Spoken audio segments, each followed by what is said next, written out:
Good afternoon, everyone, and welcome back to your favorite career pathway series, Griz Paths. My name is Jay Beagle. I am the Engagement and Outreach Coordinator for the Alumni Association, and I will be the moderator of today's panel.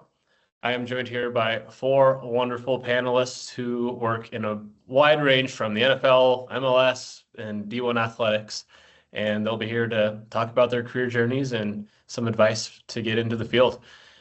I will say before I let everyone introduce themselves, we do have a Q&A open. So anyone in the audience today, if you have any questions, please feel free to ask that and I will make sure our panelists get those questions. So let's get rolling. And if each of you want to introduce yourselves, where you work and what led you to a career in sports, take it away. I guess I can start off for everybody. John Casper. I'm the Senior Associate Commissioner at the Big Sky Conference office. We're located just north of Salt Lake City. Originally went to high school in Great Falls. I love sports since I was a little kid and always knew I would do something related to sports. So I'm blessed that I've worked here. This is my 22nd year working at the conference office. I'll throw it over to Yuri. Hey, thanks for joining today. My name is Yuri Farkas, graduated in 1998 from the University of Montana, and my very first job in sports was as an intern at Dahlberg Arena, working for Grizzly Athletics. I did not know that an athletic department had so many different areas. I thought it was just coaches and people that taped ankles. I had no idea there was business, marketing, communications, development. And so I learned really, really quickly that you can actually have a career where you never have to leave a college campus and be involved in sport. So I owe my whole start to the University of Montana. Glad you're here. I'll kick it over to Kenny. Hey all, how's it going today? My name's Kenny. I'm the VP of Brand Marketing at the Portland Timbers in MLS. Graduated from U of M in 2006. Similar to Yuri, I started as an intern in Grizzly Athletics. I was a cheerleader for Grizzly Athletics, and the head coach at the time, Christy Anderson, was the director of marketing. I asked her one day what she did and what that meant. And she basically described, everything that goes on game day outside of the game itself is what she was in charge of. So I thought that was pretty cool. So I ended up interning for her for 3 years. And then after I graduated, started as the assistant director of marketing for Grizzly Athletics, in charge of women's soccer, women's volleyball, and then assisted with football and basketball, and later went to Portland State University for 5 years before going to Seattle. Working for the Seattle Storm and the University of Washington, and now in Portland with the Portland Timbers. And I'll pass it to Alexa.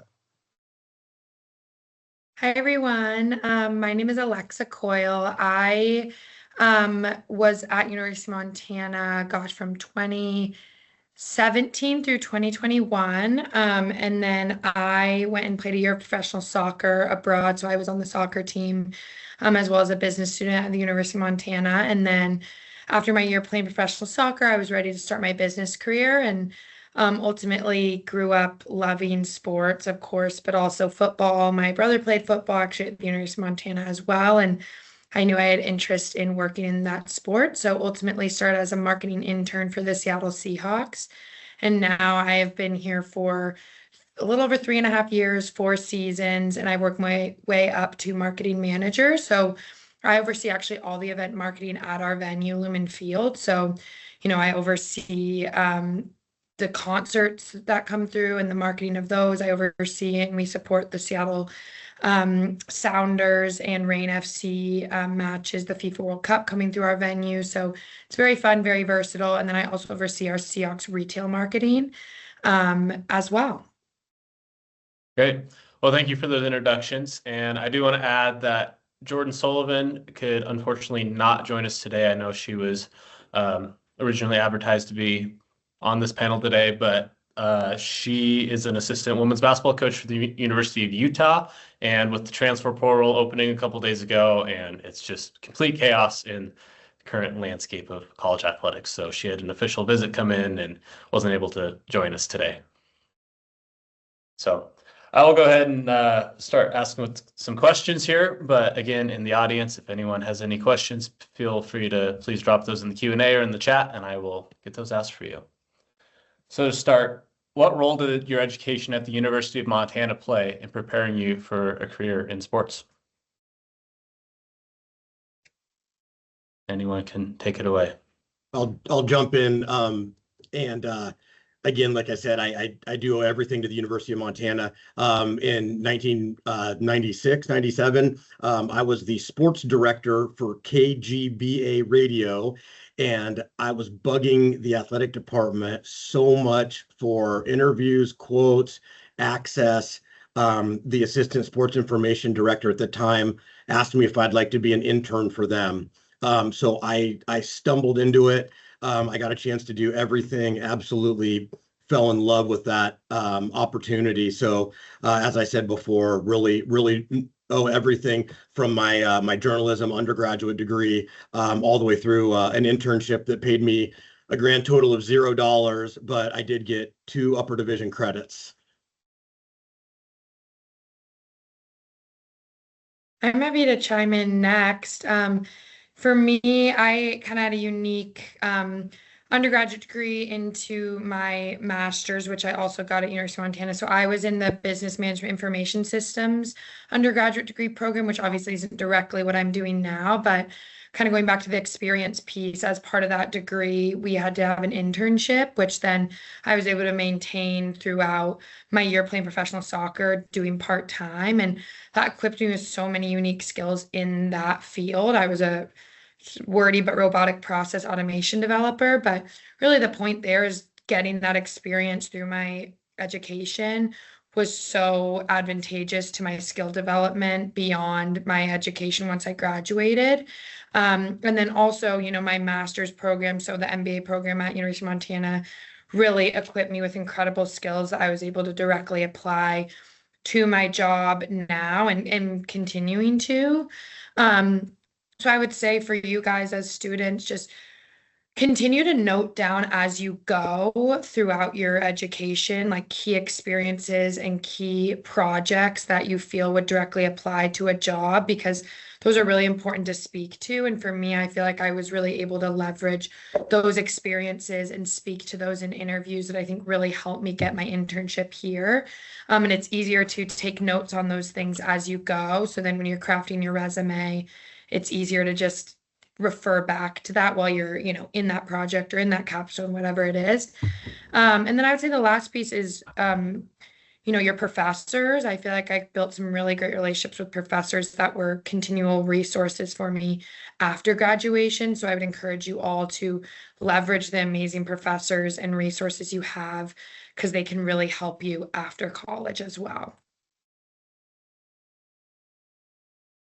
Just to add to that, I think gaining experience, if you can, is very important. I mean, being an intern for Grizzly Athletics opened up a lot of doors for me, and just helping build relationships across campus with the Alumni Association, the president's office, different people within Grizzly Athletics, John at the Big Sky Conference.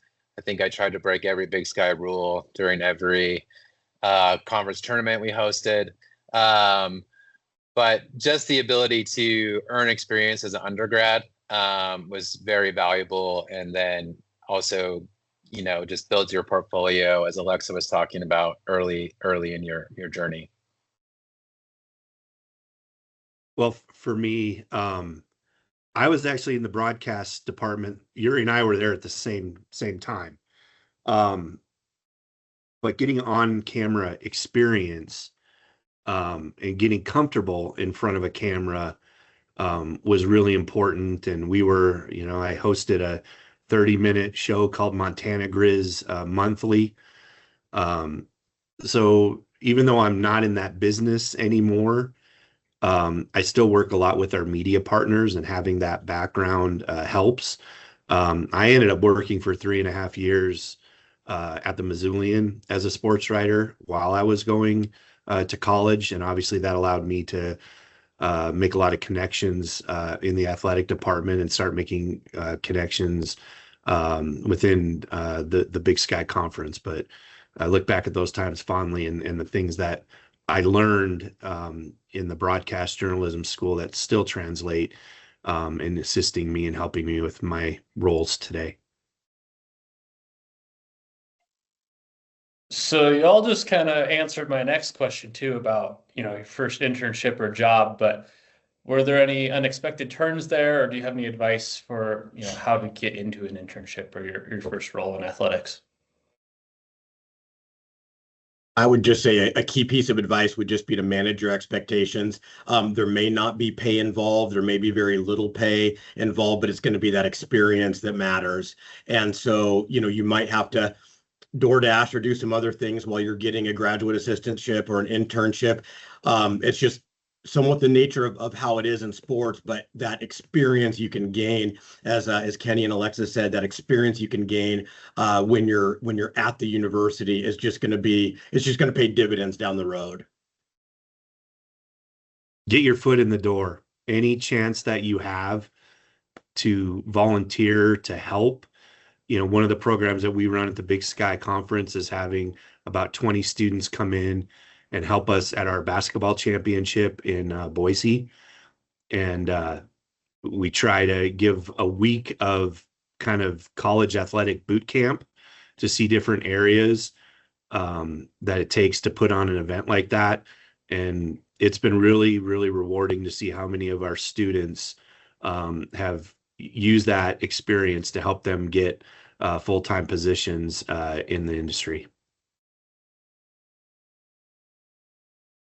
I would also say, actually for me, I didn't have a ton of job experience before I went into this internship because I decided to go play professional soccer. But I would say I was really able to articulate both on my resume and in my interviews, how, again, applicable experience I got in my education, as well as, that internship that did lead to a part-time position could not only apply to the job description, but provide added value. So I think a key thing, and especially in sports, it's a competitive industry. We get, hundreds to thousands of applicants for our internships, but I think people that stand out really make it clear what differentiates them and how they will provide added value beyond even what's being asked of you. So I think being confident too in whatever the experience you do have, but just really being able to speak to that and show how you will meet what they're looking for and then some, I think is a key way to get your foot in the door. Then also be curious,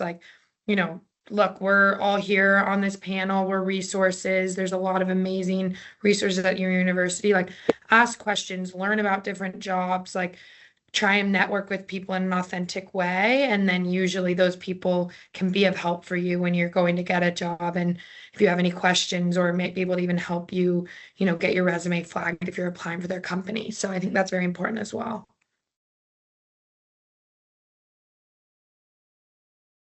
And I would just say, don't be afraid to go somewhere for a couple of years and get that experience, no matter where it is. Just keep your expectations based in reality and go where the job is, and then you can always come back when an opportunity arises. So we just had a question come in through the chat, and I know the answers will be a little bit different for each one of you, but it was what are the types of entry-level jobs that your organizations hire for? And maybe explain the different kind of roles that they have in that. I can start. So in my role, I oversee game day events and entertainment, digital media, social media, our video team, our social team. So most of my entry-level jobs that I hire for are like manager of game day entertainment, manager of social media coordinator, and then video coordinator. Are really the starting kind of entry level into our group. I would say though, in sports right now, if you're looking to really get ahead of the game, is really dive into the data analytics side of it. Business intelligence are really up and coming roles within the industry as well, especially the way and college athletics is going with the increased need for revenue and revenue decisions based in data. Probably a real good way to dive in. It's also something that pro sports is heavily investing in, and also content is king. So continuing on those content roles is something we're continuing to build out. Yeah, I can go next. I mean, a lot of ours are our internship programs. We have a really robust, incredible internship program with over 35 internship positions, which those open in March, and then typically, finalize those hires by April, starting July ahead of our season through end of our season, whether that's January or through February, like this year with the Super Bowl.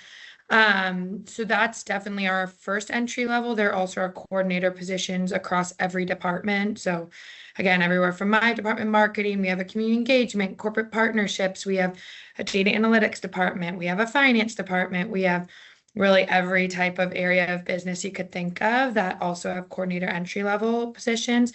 I would say though, especially at least in the NFL, but typically with most professional sports organizations, job opportunities are limited. So internships are really a great way to get your foot in the door to then elevate to a full-time position. In collegiate athletics, regardless of your major, there are opportunities at entry level in communications, marketing, fundraising, events, sponsorships. You do have to have certain degrees if you were to go into something like sports medicine. That's just a different type of area. The biggest filler of roles, in my opinion, in collegiate athletics is when folks move on and do a graduate assistantship.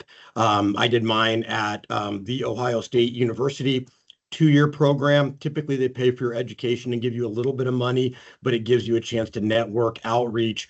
Typically, there's a pipeline from that school, and you get really 2 years of work experience, all while attaining a master's degree. You can search for graduate assistantships online. The NCAA job board is a great place to begin, but that is a really good opportunity to get your foot in the door in collegiate athletics. We have a really small staff here at the Big Sky office. We only have 10 full-time employees. Generally, when we have entry-level positions, they are in our communications department, social media, press releases, and then in our championships and kind of operations department.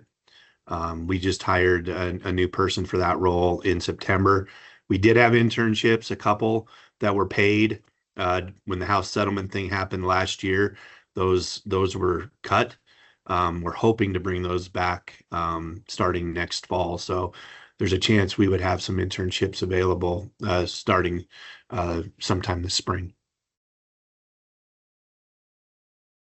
So I'm going to shift gears a little bit here. We talked a little bit about jobs, but can we now talk about some key skills that you see that are in high demand today, and how students or early professionals that are looking to get into this field can develop those skills?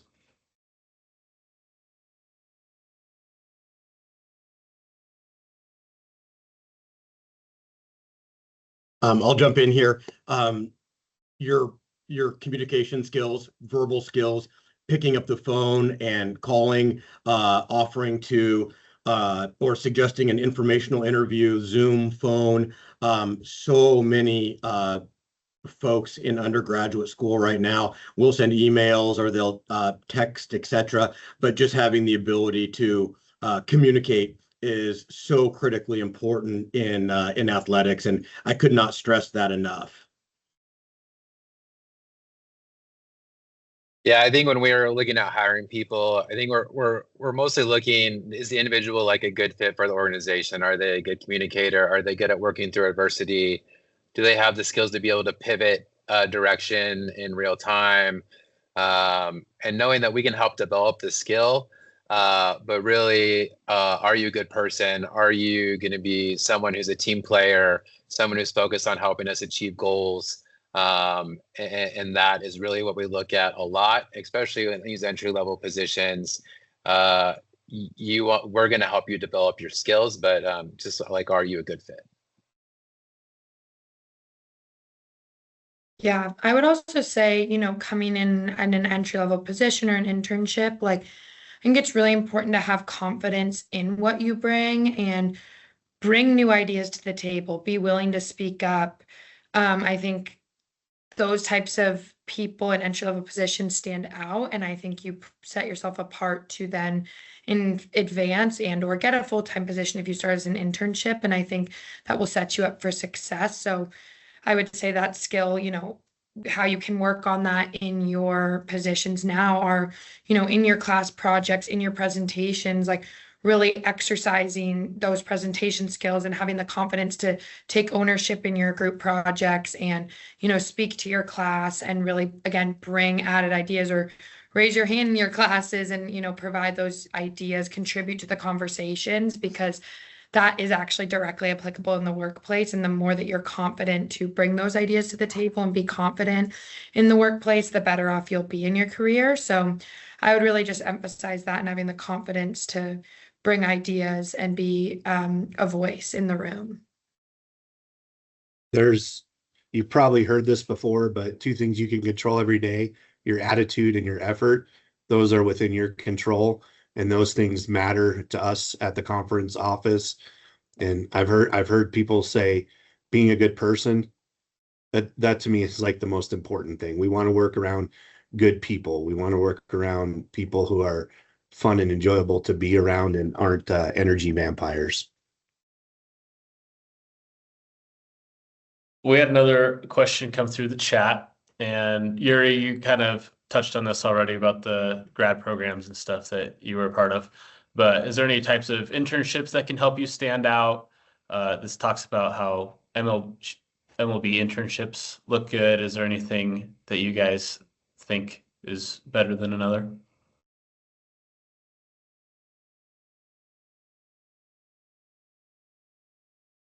Don't be shy.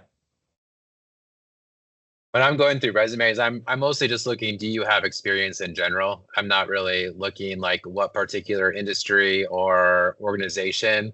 Mostly like, are the people I'm looking to hire, do they have any type of experience or relevant experience to the position I'm hiring for?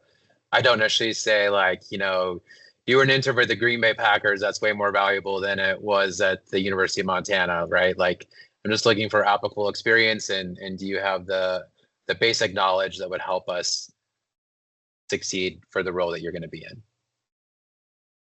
I agree with that. Even though those look good on a resume, exactly what was your experience interning? I mean, it could have been a very minimal thing that you didn't really gain that much experience doing, where I know like if you intern at the Big Sky, you're going to get educated and experience in a bunch of different areas of collegiate athletics.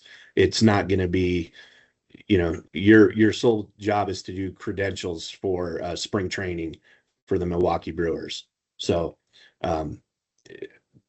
those things are nice, but I don't always like just because someone interned in for an NFL team does not automatically qualify them to get an interview.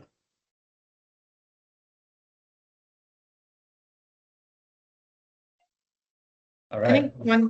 I was Go going to ahead. add, I think making it very, very clear what your key skill sets are. I think it can be easy to just rifle off all your experience with a bunch of bullet points, but people want to see what experience and or skills you have that is directly applicable to the job you are applying for. So particularly encourage as well, like alter your resume to highlight the experience applicable to whatever that specific job is. I also personally like seeing a summary of qualifications at the top of your resume. I think that can be a really nice section that can just highlight the key experiences or skills that are directly applicable. So people, I mean, we again have to go through hundreds here. So if you can make it easy for me to look and know exactly what your skill sets are that apply directly to this position in the quickest way possible, that will set yourself up well.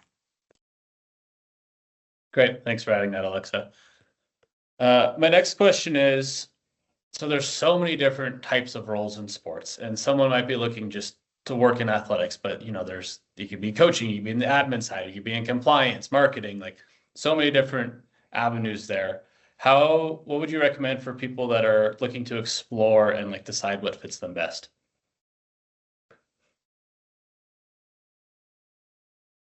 I really think a great starting point, you've got, you know, three amazing people on this call right now, a follow-up thank you note, and asking for 20 minutes of their time to hear about their career would be a great way to start. And again, that just goes back to being proactive and being a good communicator.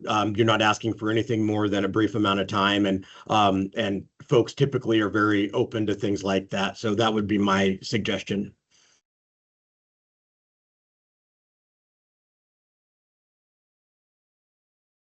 I'll give you Casper's personal phone number too.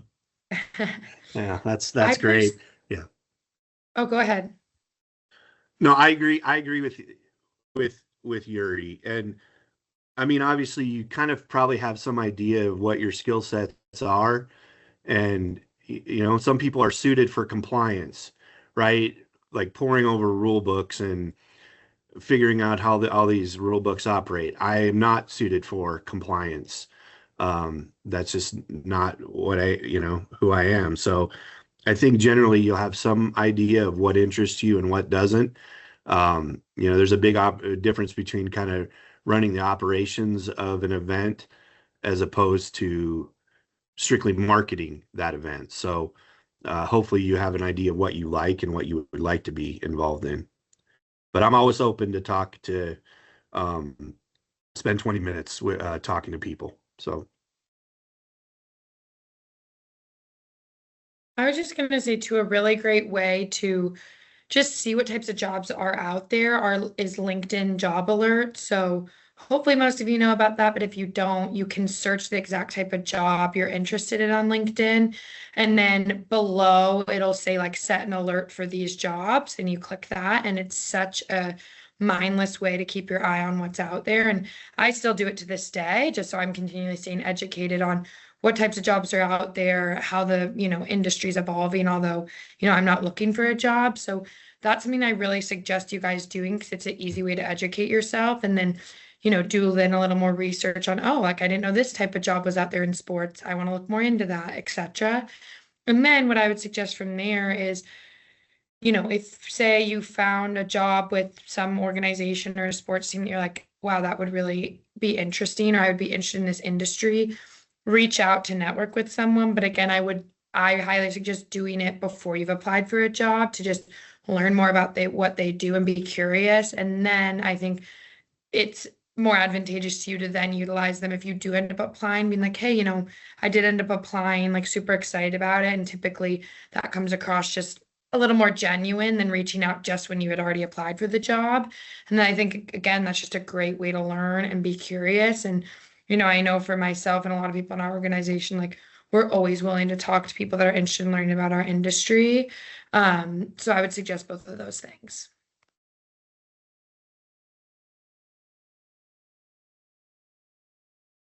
Only thing to add is about any job you can think of, it exists in sports, which is pretty interesting. Something that I didn't know when I first got into the business, but everything from law to customer service to sales to marketing. I mean, it all exists in the sporting world. Great. Well, thanks for that insight there. Since we're talking about reaching out to people and stuff like that, can you talk about a mentor or a networking opportunity that made a big difference in your career?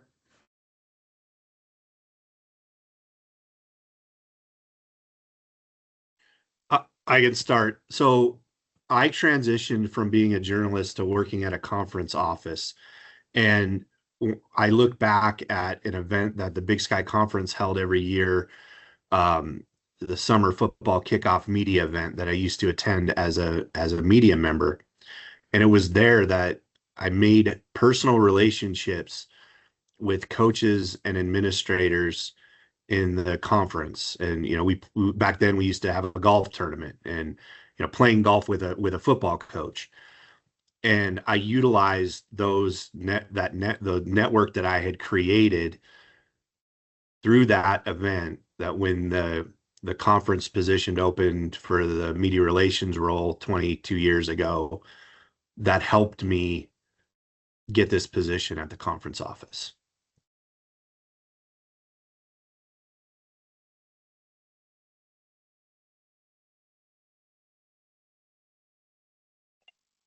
Anybody else want to add anything? Honestly, going back to professors, I utilize connections I had with professors more so just to pick their brain about different job types within the areas I was interested in. So one of my MBA classes, my professor, that it was my favorite class. I just wanted to pick his brain about like what types of jobs are out there kind of in the realm of that class, which was sort of like a business strategy class. And that's where I just got more alignment that I would like to go kind of the marketing route and incorporate my analytics abilities within that. So I think utilizing, again, professors that you are working with now can be a really great way to understand the job market, get suggestions. And that was really helpful for me in kind of understanding more the direction I want to go in my career.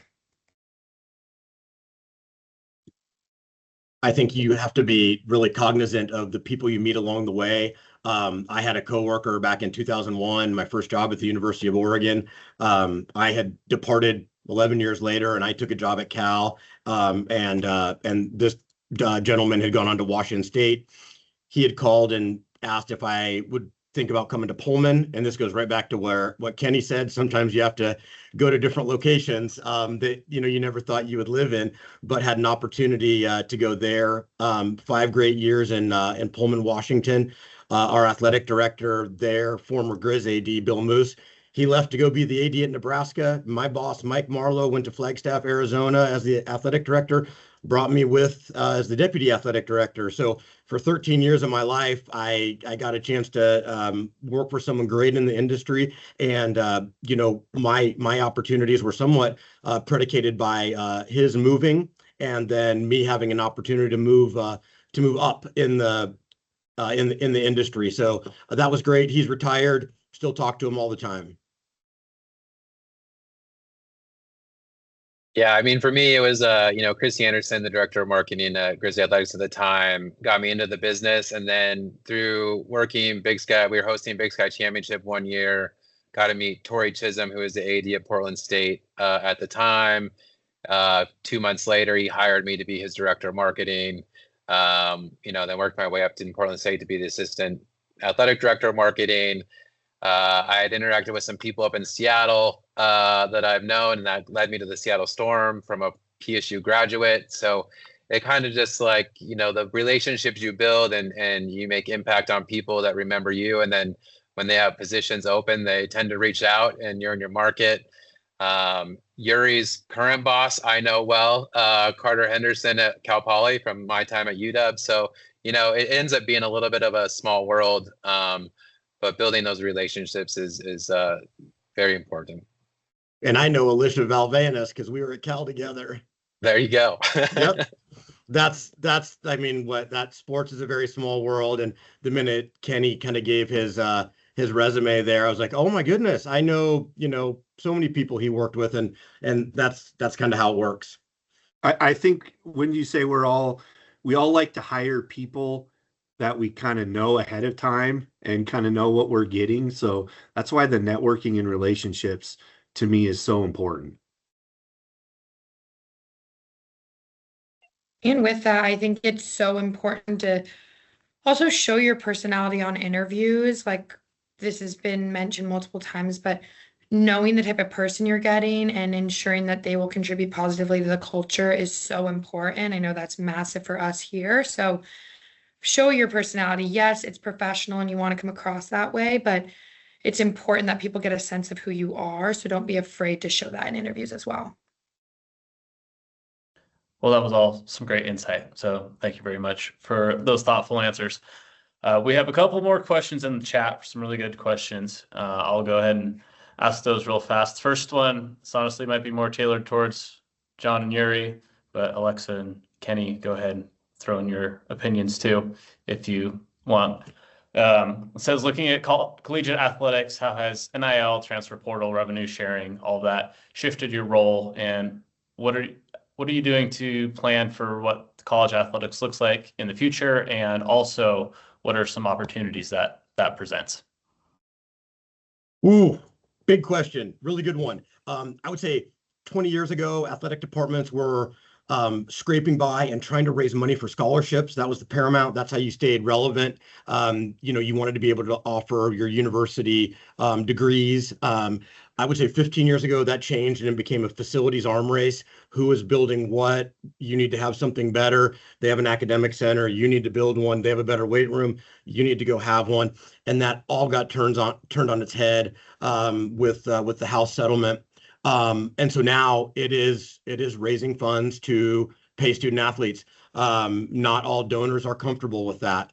It's a difficult conversation, and navigating that. If someone has an answer to that, I would love to meet that person. But that's a challenge every single day.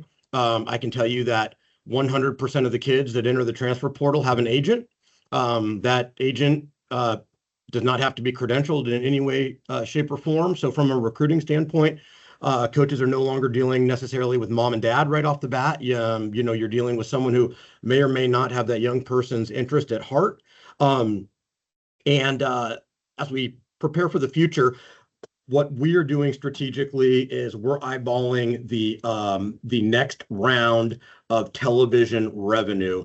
In our humble opinion, that's where collegiate athletics will see its next paradigm shift.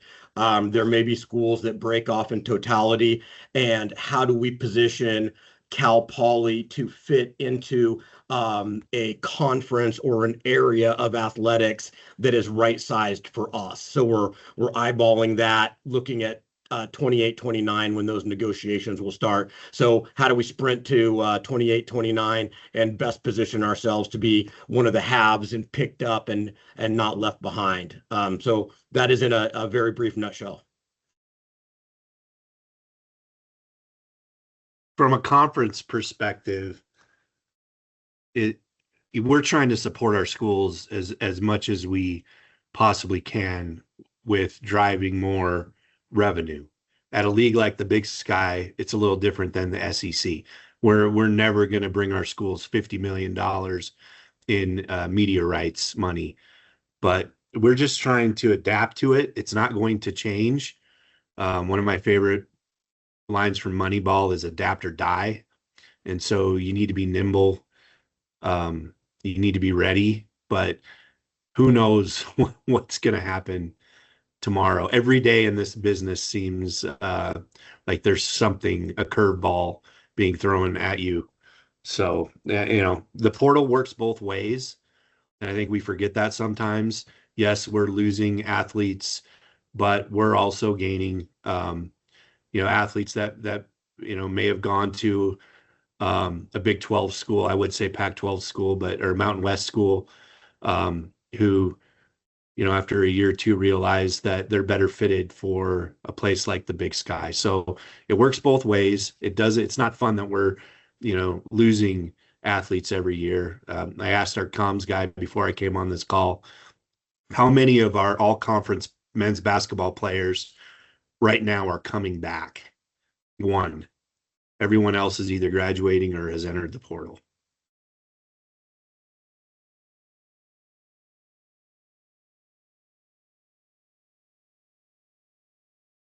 Alex or Kenny, do you want to add anything? I mean, I know it's not your. You guys are so lucky. All right, I will move on to the next question then. This says, what advice would you give to a woman looking to build a career in athletics, especially in spaces that might be male dominated? For those who aren't women on the panel, what are some opportunities you provided to be able to support diversity in more inclusive environments within your teams and organizations? Yeah, I can start. I would say, honestly, it's not at all a barrier to entry, at least definitely in the NFL. And I would think majority of organizations. I think actually a cool fact, my marketing team is where there's 10 of us and 8 of us are women. So there's a lot of women in our organization, and at the end of the day, we look to hire the best candidate. And, I think women can just feel confidence that you're going to, be looked at in a fair way compared to, other male candidates. And I think also women bring a unique perspective to, a sport that's male dominated. So yeah, I just almost wouldn't view, it as any barrier, but I would just say the advice I would give you is just be very confident, be confident in what you bring, be confident in your skills, be confident that you can, get a job in sports in a male dominated sport and contribute at a very high level. And just focus on, again, kind of what we have all communicated thus far, your experiences, your education, and then really being able to speak to how those apply directly to the job. But yeah, again, I can't reiterate enough. We have an incredibly supportive environment of all employees, and diversity is a very emphasized component of our organization and hiring as well. I second what Alexa said. We have so many women in leadership positions. The industry has changed so much over the last 25 years. It's really not something that comes up when we're looking at resumes or interviewing people, which is great. It's going to go to the best available person. And there are so many women in these unbelievable leadership positions that I know would be available to network and offer advice. But it is a great time to be in collegiate athletics, regardless of race, religion, sexuality, socioeconomic status. It's a great environment to be on a college campus. Agree with everything there. We have 10 employees here. We're five male, five female, and I tell young women all the time, like, we are a business that needs great female leadership. There are all kinds of opportunities for great female leadership. So don't ever think that is a barrier in this industry. Yeah, I echo everyone else. My marketing team is about 60% women, 40% men, and we have our C-suite is 60% women. So again, we're just looking to hire the best candidate available. But the opportunity in this business continues to grow for everybody. For example, I used to be like one of the few out gay male in sports, and now, that's changed. And it's been a real positive change as well.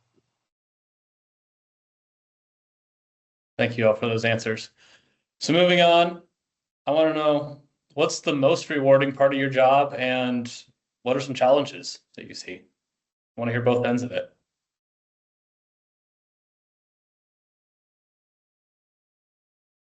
I think the most rewarding part is seeing young people succeed and giving them a platform to share their unbelievable talents. Collegiate athletics is such an unbelievable unifier.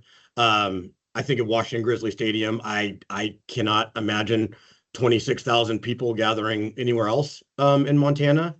But it's just such an unbelievable unifier of people, and to see our next generation of leaders display their talents and leave with a degree, that's the end goal.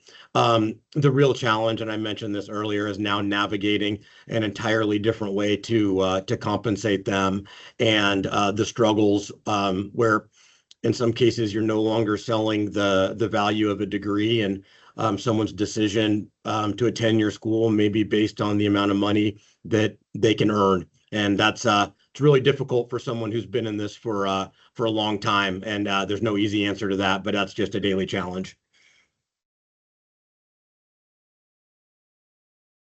My greatest joy and the greatest thing is to see the student athletes succeed. We talk about trophy days in our business, getting through a championship, and it's all about the day we get to hand out the trophy and the confetti falls. But then I see someone like Alexa, who won a Big Sky championship in soccer, that I remember being there the day that she experienced that. But now to see what she's doing, I mean, with the Seattle Seahawks, a Super Bowl ring, that's what makes me so excited and makes me want to come to work every day. My favorite event is our women's golf championship, and that starts, I leave next Saturday. I can't wait. Like, I love being around those student athletes, and I love, seeing them 10 years down the road and seeing what they're accomplishing with their careers. Like Yuri said, just what we're facing in college athletics right now, and at a conference office, Yuri just mentioned something about they're trying to position themselves for what conference to be in 29, and Cal Poly's a football member of the Big Sky Conference. So now I'm sitting here going, wait, what's going on at Cal Poly? Are they going to be leaving us, or No. Never knowing day to day what is the Mountain West going to come in and take a couple of our schools, and then what does that mean for the future, the stability of the Big Sky Conference? So those types of things are the challenges.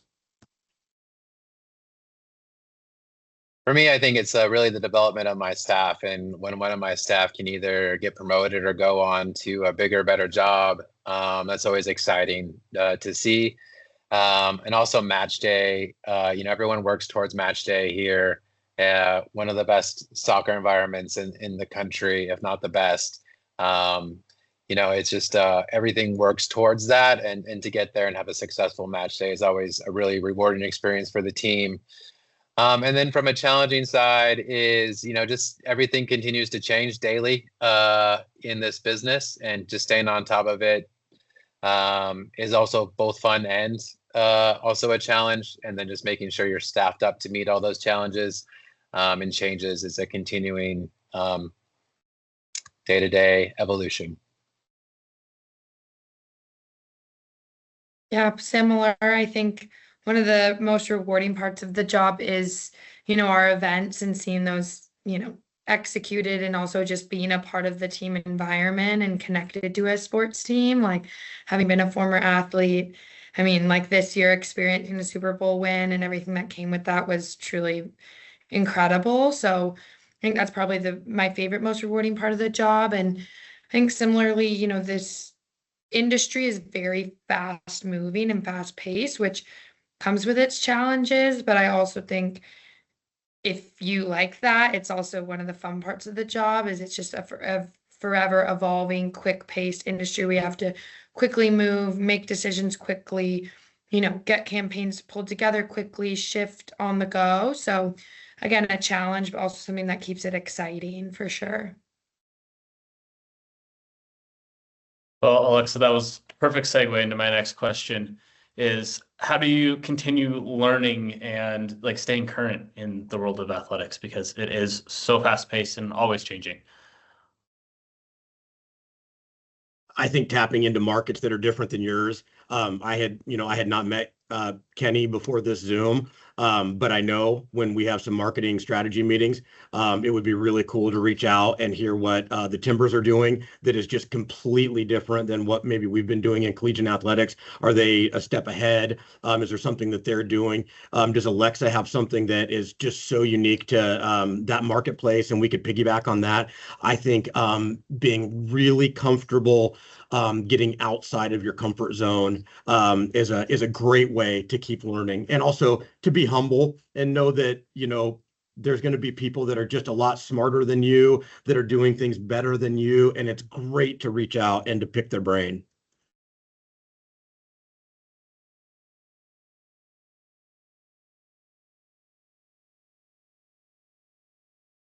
Yeah, I mean, I just try to stay up to date on what everyone else is doing. Whether that's following, we have a content meeting every week, and part of that meeting is a brainstorm session where everyone's bringing in new ideas from what other teams are doing across the landscape, Europe, etc., and how we can adapt some ideas to make our content stand out from week to week.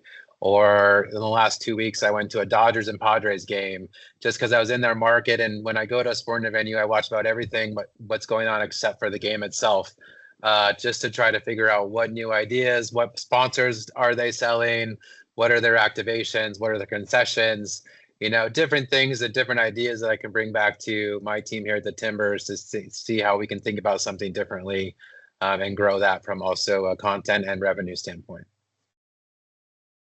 Yeah, exactly what Kenny said. When you're watching a game on TV or you're in a crowd, whether it be baseball or a big time football game, you're hardly ever watching what's actually happening on the game. You're looking at all the other aspects to see how, what can we bring back to the Big Sky.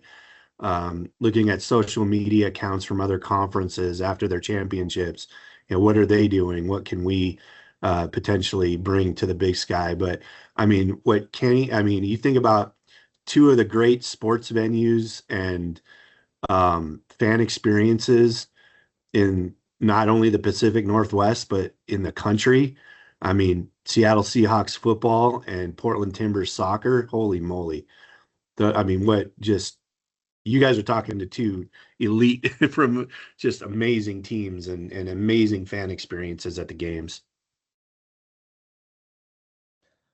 Honestly, I wouldn't add too much more. I think definitely staying up to date on what other teams are doing, but also, I think you can learn a lot from just generally like the entertainment industry. So obviously my job also dabbles in the concert world and other sports. So I think you can learn a lot from also other teams in different sports as well. We gain a lot from that and just the entertainment industry as a whole, staying up to date on trends and what they're doing. Along the same kind of lines, last question I got from the chat. Is there any resources or people that you follow for either inspiration or to stay current in the industry?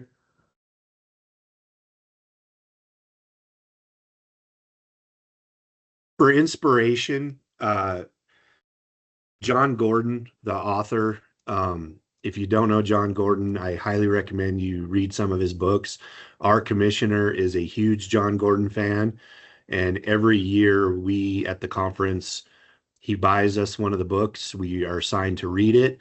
And then we have a day or a couple hours where we sit down and talk about it and the lessons that we learned. And we're actually going through that right now. And so next Monday is our day where we will discuss it. But I really like John Gordon books, the positivity and how to get your mind in the right frame of space to be the very best you can be.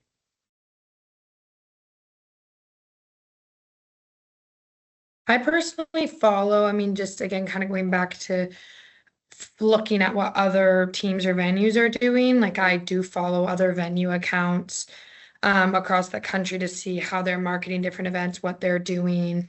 And I think for specifically applicable to my job, I think that's very valuable. Other teams, like some of the most, followed or innovative accounts for different sports teams, follow those to make sure I'm staying up to date. And then also just having been a former athlete, I follow some of my favorite, athletes as well. And I think that can be a good place to also stay up to date on what's happening in the sports world, as well as actually following athletes themselves, professional athletes across different industries. Yeah, one example was like Michigan wins the NCAA tournament on Monday night, and then that night, I'm mostly just following Michigan content to see how they're celebrating their national championship. What new innovative type thing are they doing to celebrate a championship? Take advantage of the moment. Where's Dusty May showing up and all of that as their coach. So just kind of different things like that I tend to follow with big moments in sports to see if there's anything that is applicable to how we could capitalize on a moment in the future. Exactly what Kenny said for me. Great. We are getting pretty close to the hour here, so I'm going to ask one final question here. And it is, if you could go back and give your U of M student self one piece of advice, what would that be? Well, the first thing I would say is, dude, 28 years later, Stockman's is going to look and smell exactly the same. It's going to be unbelievable that a place can just continue to function and look exactly the same. And then I would tell younger me that you're going to meet a lot of people from a lot of different colleges in your career in sports.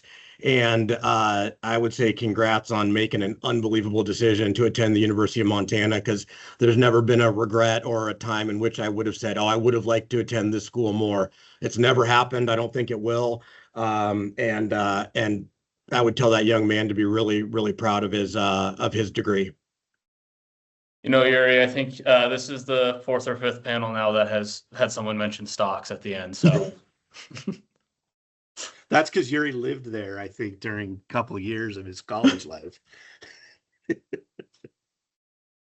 I agree with Yuri. Like, I have to be careful working at the conference office, right? Because it's better that people don't know that I went to school there, because they think I'm going to favor it or something. But I'm extremely proud of like my time there and getting to attend the University of Montana and met so many wonderful people. I'm just really, I always feel fortunate that my family moved from North Dakota to Montana when I was an eighth grader, as I just think about how living in Great Falls and going to school at Montana changed my life. So know how fortunate, when you're 19 years old, I would tell them you're so fortunate to be where you are right now. And you're going to look back on that time and wish you could experience it again.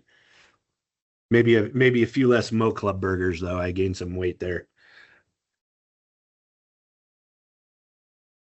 Kind of to piggyback off of that, I think college is such a unique time and really a time that you never get back, obviously. But I think something that actually my brother, a piece of advice he gave me that I still think about to this day that I think is important is taking care of the now takes care of the future. And I think it's really impactful and important to think about your future and think about what you want ahead, but also focus on maximizing where you're at now, both educationally, socially, everything about your college experience, and know that, if you're working hard, it will pay off. And I think sometimes it can be easy to get anxious about what job you're going to get, or try and feel this, or you might feel this pressure, you have to have it all figured out. You don't. And I think now for me, looking back, I just took each step as it came, and it very much led me to the next. So I think just trusting that your hard work will pay off, and enjoy where you're at. And again, taking care of the now will take care of the future is what I'd say.